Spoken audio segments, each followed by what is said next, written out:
Hello, my name is Stephanie Dionat, and if you're looking for a review slash discussion about The Gifts of Imperfection by Brené Brown, then you are definitely in the right place. I missed last week's video, and I'm sorry for that. I owe this channel a video, so between today and next Wednesday there will be extra content. I'm very excited. But I have been sick for the last week, and for me, colds last forever, because usually after I'm done having the cold, it turns into bronchitis. Luckily, I don't think it's going to turn into bronchitis this time, but it is in my respiratory system, so yay. So if I sound weird, sorry, and I will cut out all of the coughing that is going to happen throughout this video. So I have been super excited to review this book, and it's going to be a little different reviewing this book than any other book that I've done before. First of all, there will be no book look. In fact, I think being makeupless, sick, vulnerable is actually a very good book look for this book. If you're not familiar with this book or Brené Brown's works, so Brené Brown has dedicated her life to studying shame.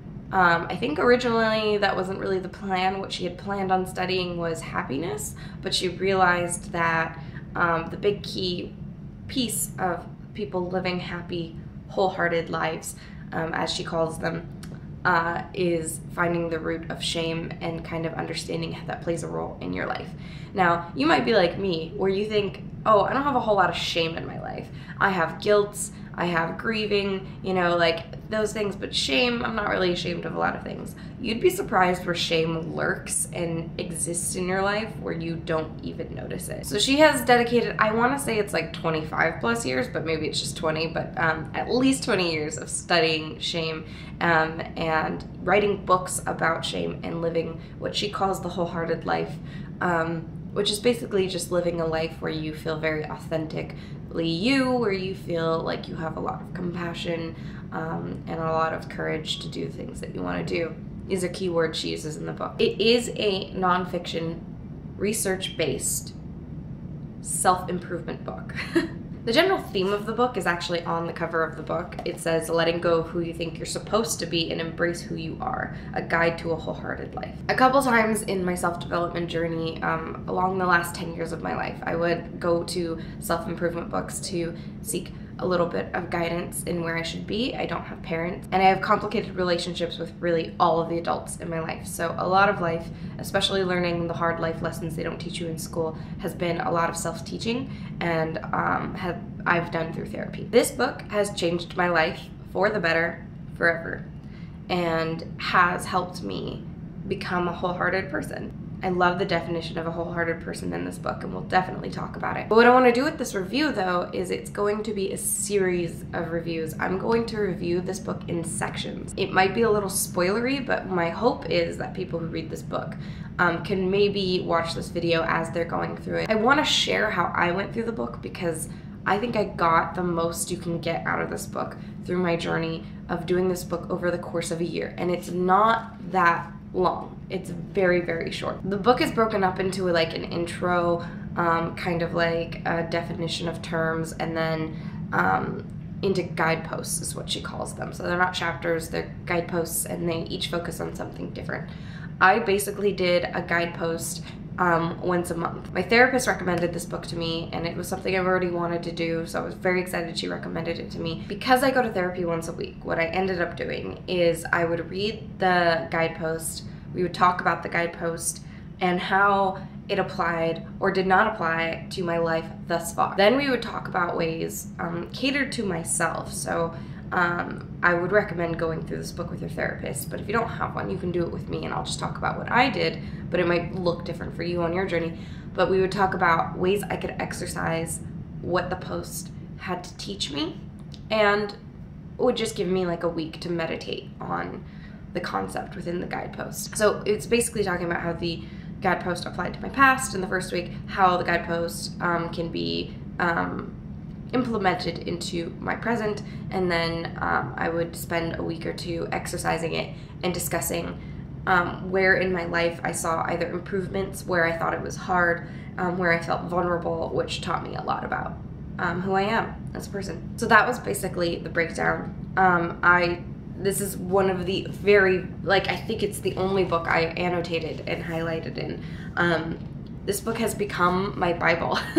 A lot of my friends, because I am turning 30 this year, so are most of my friends. They're either turning 30 or they're turning 29, they're approaching 30. And so a lot of us are going through transitional periods in our life where we don't know how to navigate them. We're turning to our parents and the adults in our lives to help guide us through these steps, but a lot of the issues we're encountering are issues that our parents did not encounter at our age because of technology or because of the state of the world or dating or politics. I've been handing out this book / buying it for people in my life that are going through kind of the same transitional thing that I went through last year. So I started this book in January of last year. I was going through a really, really rough time in my life of just not feeling like myself, not knowing who I was, having trouble making friends in a new city. I moved to New York City last year in November, so after 3 months of trying and not being able to successfully find a community or make friends, I was really struggling with figuring out where I fit in the world. This book really gave me clarity on all of those questions, and so I really want to talk about how this book got me through that, through my grief with my family and the ways that I've lost them, through my trauma, through my sexual trauma, through just really all of the things that my childhood lacked, not having parents, or for the time that I did have a mom, like not having a very healthy or reliable mother. I went through a lot with this book. There were a lot of tears and a lot of like uncomfortable vulnerability. I will say that if you decide to go through this book and decide to try and get the most out of it that you can, it is going to be very uncomfortable, and you probably are going to feel super vulnerable, because as somebody who's like an open book, who doesn't mind discussing very intimate details about my life with complete strangers or on the internet, I felt vulnerable, which I'm not going to lie, outside of my anxiety issues for the last few years, I don't feel vulnerable very often because I constantly put myself out there and make myself vulnerable. So even though I am vulnerable, I don't often feel vulnerable, but this made me feel like, and I even told my therapist, I feel like a baby deer during hunting season in the middle of an open field.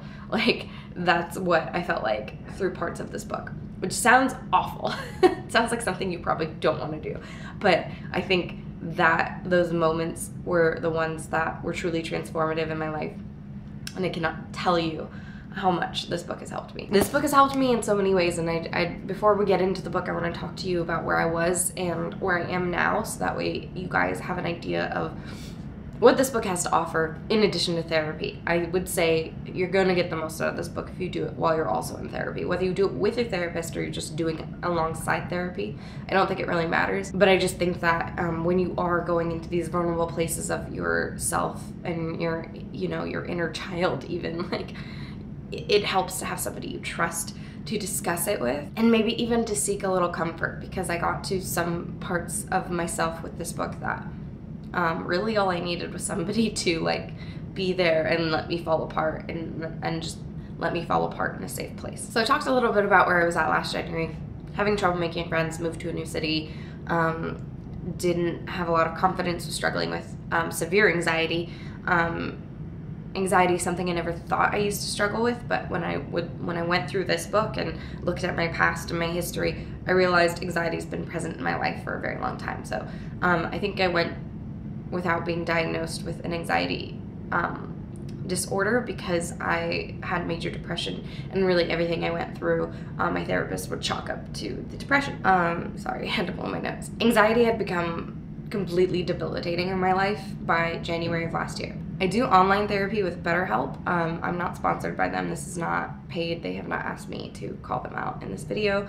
I just use BetterHelp, and it has been amazing. One of the biggest perks so far about BetterHelp was that my therapist was licensed in California, and when I moved to New York City, she looked into getting licensing for to be a therapist in New York City, so I didn't have to switch therapists when I moved, which is amazing, because starting over with a new therapist can always be a long process before you get to the parts where you're actually improving. So after just listening to where I was at in my life at that point, my therapist basically diagnosed me with an identity crisis, which is an actual thing. You know, we talk about having identity crises in the sense that, like, oh, I went to Starbucks and ordered a different drink, who am I? But really, this was a true identity crisis. I had no idea what kind of person I was. I didn't know what I enjoyed doing anymore because I wasn't doing any of the things I used to because here in New York City, they're not as accessible. The hobbies that I like doing weren't as accessible as they were in California. If it's not for lack of somewhere to do them, it was a lack of money and things like that. I'm also in the longest relationship I've ever been in my life. My boyfriend and I are approaching 3 years being a couple, but we have known each other for 4 years. But I'll be honest, being in a long-term relationship as somebody who really hasn't had a long-term relationship in my adult life. I spent most of my 20s as single and pretty prepared to spend the rest of my life single because I have a lot of trauma and I wasn't sure how that would be navigated within a relationship. Luckily, my boyfriend's amazing, understanding, very empathetic, compassionate person, so so far, so good. But when you enter into a relationship, there are parts of your personality you get to know that you never knew before, and parts of your personality that you kind of weed out. Like, I was a very guarded person. It made me very unforgiving and kind of brutal, and I'll be honest, I was a bully in my relationship and a little toxic for a while.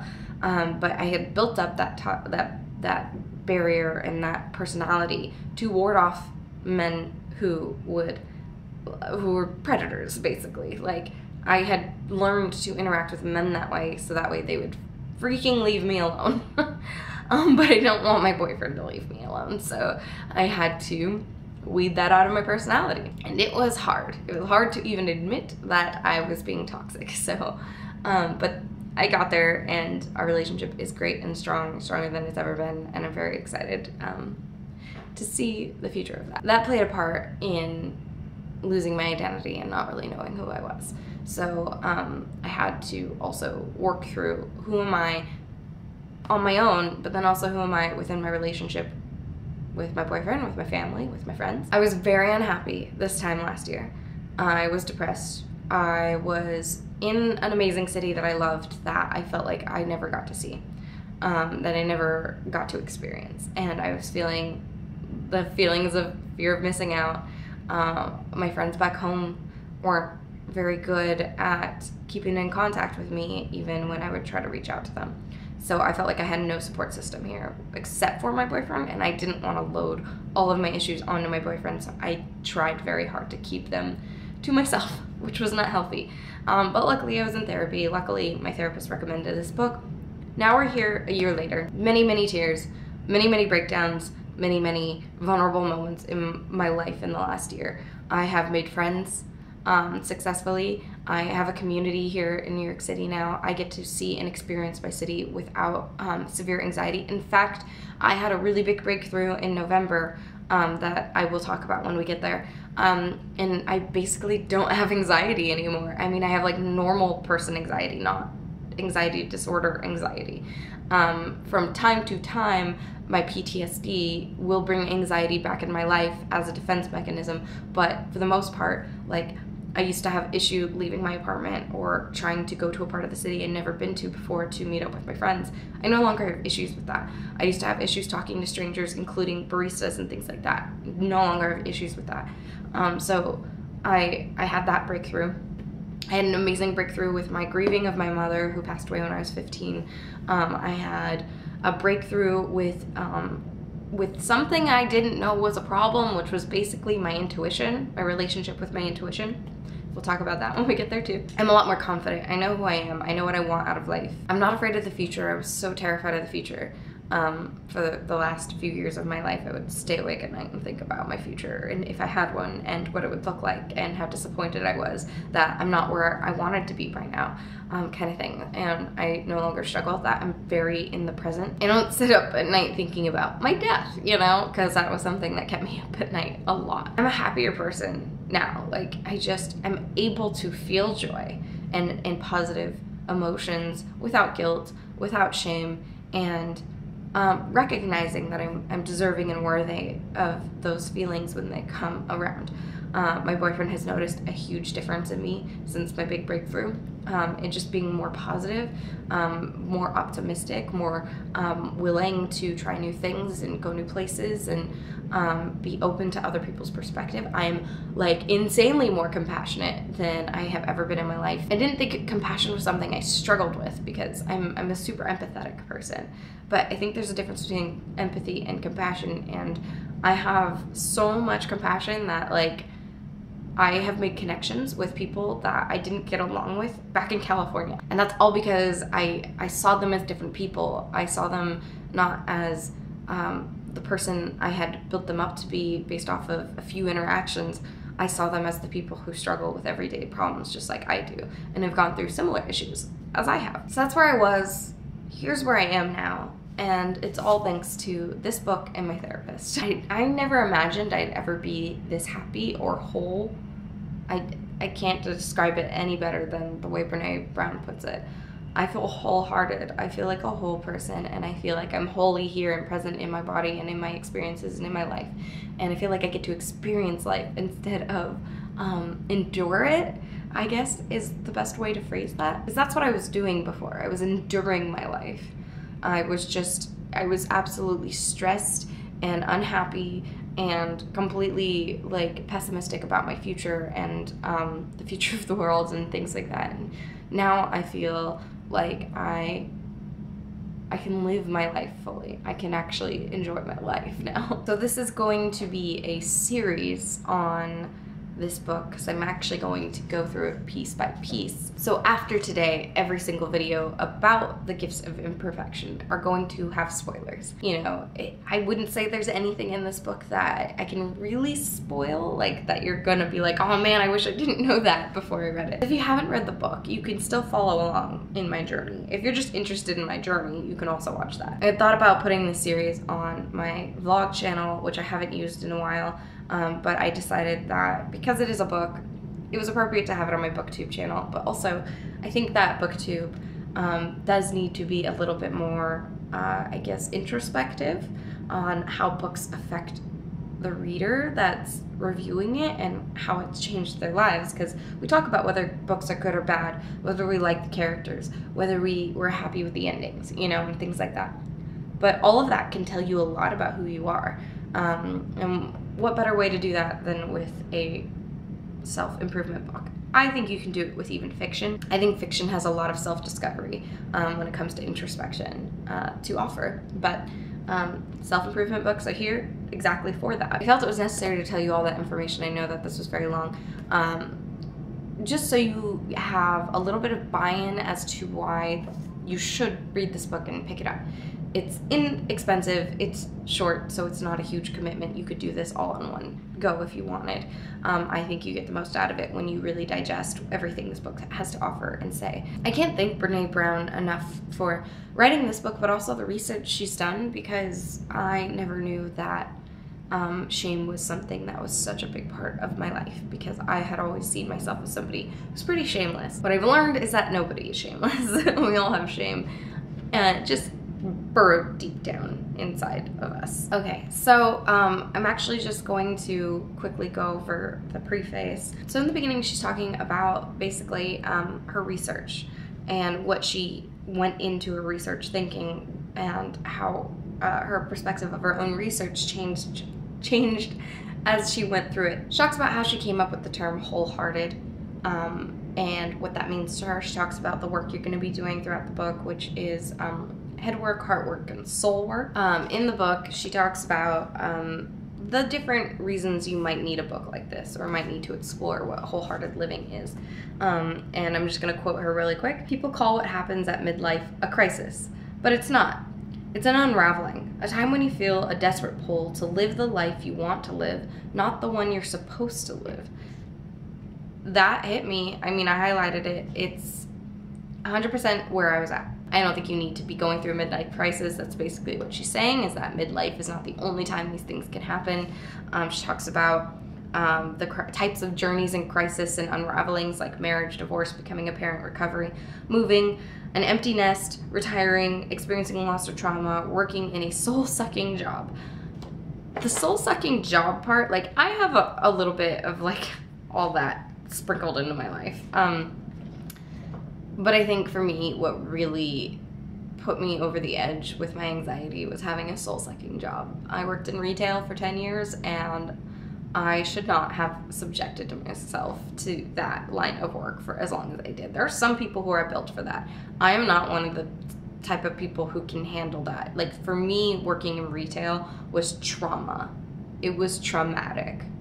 And it was traumatic in many ways, from my company not taking care of me, not taking me seriously when I would file for sexual harassment, letting customers abuse us and basically telling us you just gotta let them do that.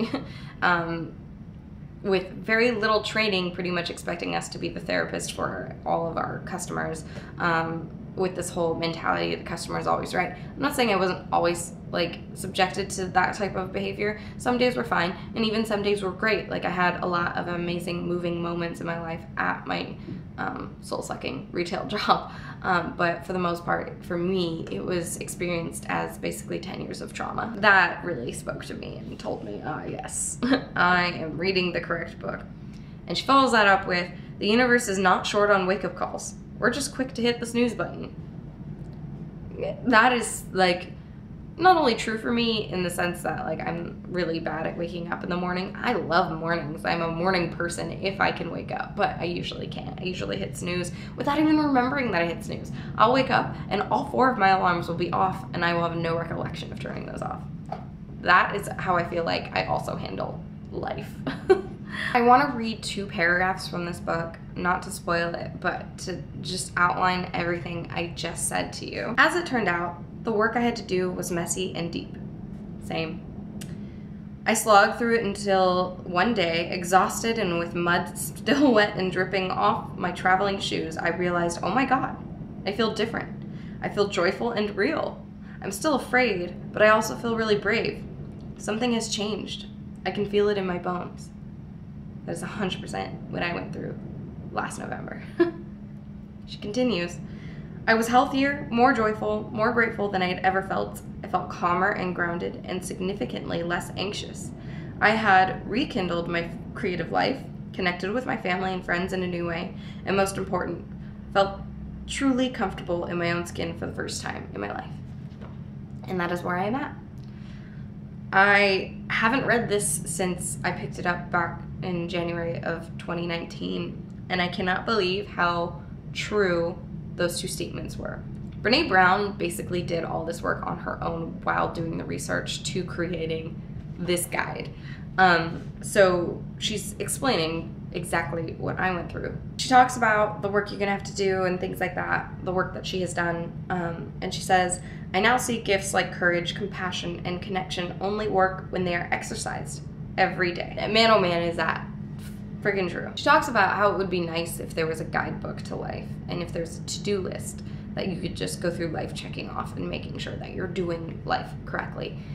She talks about that this is not a guide to getting you through life, it is a guide to getting you to wholeheartedness, and that there really is no true how-to guide. But I would say that from my own experience, this is as close as you can get to the type of guide that will touch every part of your life in a good way and give you the tools you need to figure out the rest that this book does not outline for you. Also, she's written other books, so coupling this book with all the other self-improvement books and journey books that she has written, I'm sure that Brené Brown is the closest any of us will ever get to figuring out how to life correctly. So at the end of every guidepost, I would put a little note about how I felt about it. So this one says, immediately, I can relate to her feelings and fears. I also long for a guidebook, a to-do list to get back to myself that I know doesn't exist. Little did I know this would be that book for me. Then we get to the acknowledgements, and then we get to the introduction of wholehearted living. I'm gonna leave this video at this for now because it's already super long and I know we didn't talk about the book that much, but we will definitely dive more into the book. I just also want to talk about what I went through parallel to reading this book and how this book changed my life incrementally over the course of a year, because I feel like at this point in my life and at this age of my life, my friends are going through things like divorces and breakups of extremely long-term relationships and moving, trying to save up to buy a house, getting married, having kids, which is just all so intense and transformative things. And I just feel like there should be something out there people can do together. And so I invite you to do this with me, because as I go through this book again, I'm going to surely revisit a lot of the same emotions and feelings, maybe different emotions and feelings, now that I feel like I've been cracked open and my heart is just bare and throbbing and ready to feel all of the feelings that this world has to offer in a good way. This book has helped me get in touch with feelings that have allowed me to connect with people and the world around me in a way I didn't think was possible anymore. And I thought that this person that I am now had died a long time ago when you know, I was sexually harassed, and when I was sexually assaulted, and when my parents died, and when I found out the ugly truth of my father, when the only parent and family I had left kicked me out of the house and didn't speak to me for basically a year. Like, all of those traumatic experiences built up this very, very, very thick and guarded persona of a bully, a toxic person, a very depressed person, a person with severe anxiety issues, and I thought I had to say goodbye to the kind, compassionate, empathetic, understanding, open, positive, joyous person I used to be before all of that happened. I thought that person was gone forever. And turns out I never stopped being that person. I just put on layers of protection against the world that I no longer need. Thank you to Brené Brown for her research. Thank you to Brené Brown for writing this book. Thank you to her for going through it so that way I had a model to do this with and model my experience after, essentially. I don't know that everyone will have the same experience with this book that I did. We definitely have been through different things. I just think that everyone can get something out of this book if they want to. It might not be the same things that I got out of it, but I think that it can't hurt. And it's a very small investment for a potentially very, very big payout. So I definitely recommend picking up this book if you want to do it with me as I go through this series. I think I will post a video about this book once a month, and it's going to be an extra video. In addition to the book review I will do once a week. I will talk about this book again in February. Probably early February, because I'm very excited to talk about it. So if you want to go out and pick it up, if you want to read the preface and maybe the first chapter where she talks about wholeheartedness, because before she gets to the guideposts, she talks about some definitions that she created and how she defines certain words that are already defined but mean something different in the context of her research. So they're important terms to know before you start reading the work, the guideposts that you need to do. So if you want to pick it up, if you want to read that far, or if you want to keep reading beyond that, but just follow me in my journey and talking about what I went through and the feelings and experiences I had at the same time as going through all the work, then definitely pick it up either online or in your nearest bookstore or on your Kindle, whatever works for you. It's inexpensive. It's $15, I think. If you go on Amazon, I think it's only like $8 right now, and I'm sure that if you got it on Kindle, it would be even less expensive. So it's affordable, it's worth it. I think that for anywhere between $8 to $15 for the amount of positive things you can gain from this book. There's just no reason not to just pick it up and maybe have it hanging out in your house, staring at you, waiting for you to be ready to do the work or to open the pages. Again, thank you to Brené Brown. Thank you to BetterHelp for your amazing therapists, and personally my therapist who has been amazing throughout this journey. Again, not sponsored by anybody in this video. I'm not sponsored by Brené Brown. I'm not sponsored by our publishing company. I'm not sponsored by BetterHelp. I just believe in these things, and they have changed my life for the better, and I am a happier, more optimistic, more wholehearted person today because of all of that combined. And I hope that this video series will help at least some of you on your journey to becoming more wholehearted, if not fully wholehearted. I know it can be scary and hard to do by yourself, so you can always follow me on Instagram, my Bookstagram account, and DM me and talk to me about your experience going through this book if you'd like. I am on Instagram now as Bookstagram Stuff. I've changed my Bookstagram tag, so if you used to know me as Read, Write, Drink Coffee, I'm no longer that, but it is the same. page. Otherwise, feel free to comment down below if you don't mind your comment being public. But until my next video, I will definitely see you later. Thank you so much for watching. Bye-bye.